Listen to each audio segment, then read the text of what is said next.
Hey you! Do you want to play a game where you're the size of an ant and explore someone's backyard? No, I did that in Toy Story on the PlayStation 1. Oh, okay. Well you, how about if one of the greatest developers of Western RPGs in the world branched out and made a small 4-player survival game? No. I'd rather get shit-faced off this wine. Right. Well you, wait. Hey, wait. How about if we... Grounded is a game that nobody asked for, entering a genre that is already crowded, and made by a development studio who make games nothing like this. But I know that. You know that. Even Obsidian Entertainment know that. And yet here I am, about to tell you that Grounded is a good game. Or at least it will be, in a year's time when more is added. You see, Grounded has a lot of potential. It has a unique premise, good crafting systems, and exploration which has the potential to be rewarding. There's the makings of a great game somewhere in here, but there needs to be a whole lot more work until we get there.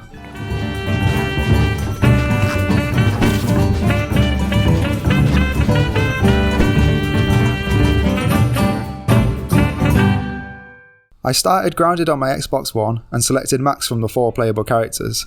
All of the characters are purposefully cheesy and say things like, "My name's Peter. My friends call me Pete." Which I thought was pretty funny. And when I started the game, I do what I always do in open world games. Completely ignore the objective and go explore the map. And to be honest, I was pretty impressed. As you've been shrunk down to the size of an ant, your perspective of everything is really interesting. Regular objects that you'd use in everyday life now appear as giant structures on the horizon, like a garden light which now appears as a UFO beaming light into the darkness. Or a water fountain which extends upwards into the sky like a huge skyscraper. It really messes with your mind, and a lot of the time I'd see something in the distance and identify it in completely the wrong way. Like one time I saw this arch in the distance, and my video game brain identified it as the entrance to a temple, but when I got there it turned out to be a garden bench. You often forget where you actually are, as huge blades of grass form dense vegetation. It feels like you're in a jungle.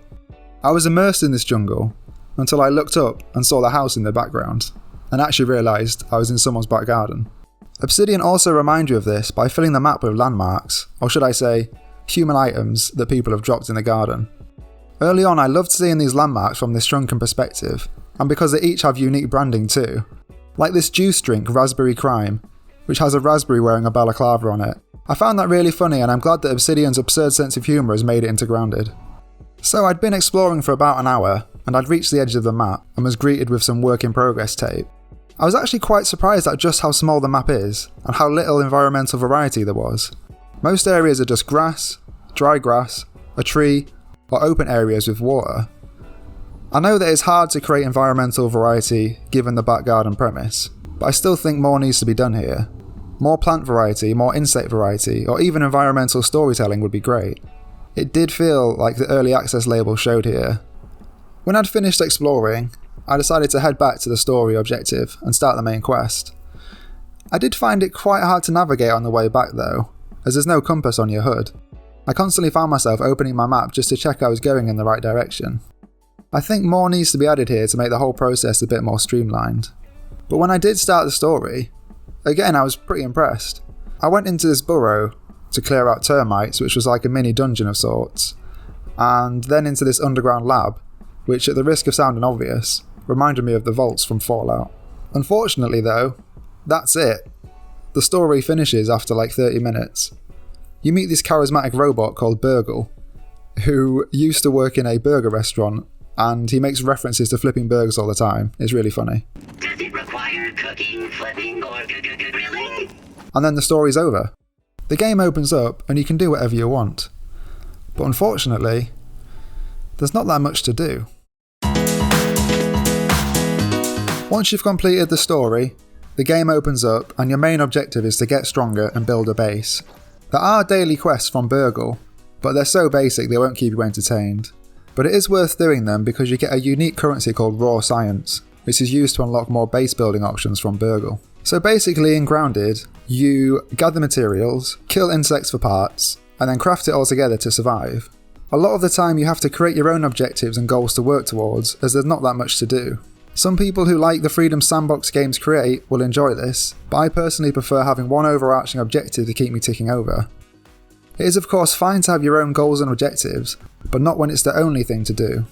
I noticed this a few times where I'd hit a roadblock and couldn't progress any further. I'd crafted all my level 1 gear and was still too weak to take down powerful insects. This was at the 6-hour mark, by the way. It's a shame as I was really enjoying it up until this point. I loved crafting and especially chasing the armour sets. It's a bit like Monster Hunter World, where you take down monsters, or insects here, for their parts and craft armour with them. The armour you craft also has unique perks which makes it easier to take down the insect. I love this in Monster Hunter World, and the same can be said here. I should say that one of the reasons I got bored quickly was because I was playing solo. Obviously if you're playing with friends, then it's a lot more entertaining, and you can also split the workload between people.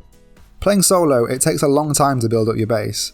You have to chop down grass, carry it to your base, and then craft it.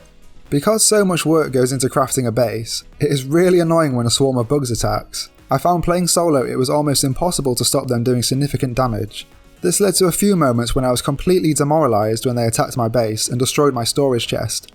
It sent my items spewing out into the world, and I had to pick them up one by one and put them in a new chest.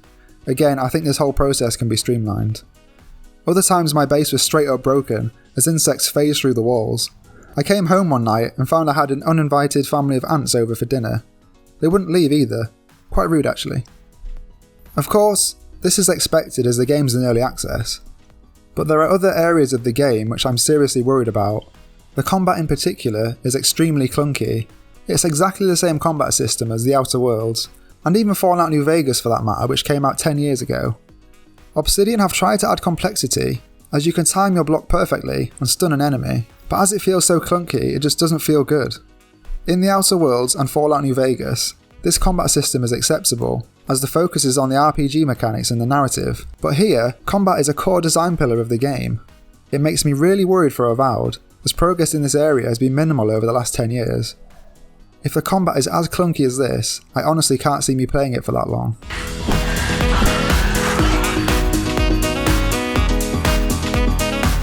When exploring in Grounded, it felt like 9 times out of 10 I was never rewarded for my efforts, other than seeing an interesting landmark or some gardening equipment.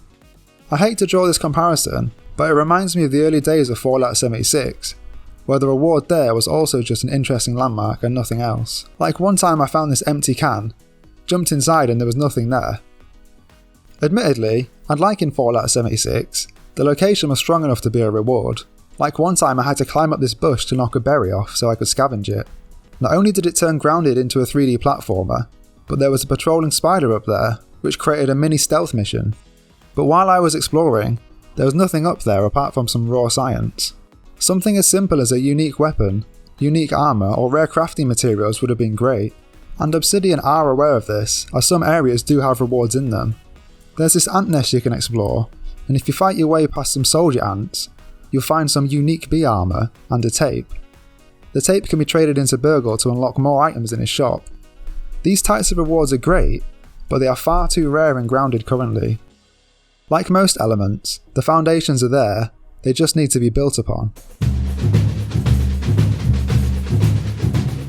Overall, I was pretty impressed with Grounded during my 9 hours of the game. I did have a lot of memorable moments, but I feel like more is needed to make it great. More environmental variety, more dungeons, and more depth to the combat would be a great start. Due to its premise alone, there is so many ways that Grounded could go. How about a level in a neighbour's house, where you have to navigate upstairs while avoiding their pet dog? Or how about a level in the sewer, where you have to take down the Rat King boss? These unique gameplay moments would not only be fun, but would make Grounded stand out from its competitors. I know that I would definitely play something like that. In a year's time, when more content is added to the game, I'm confident it will be great. There is so much potential to develop this game further, and I am genuinely excited to see where it goes. Thanks for watching my review of Grounded, and see you on the next one.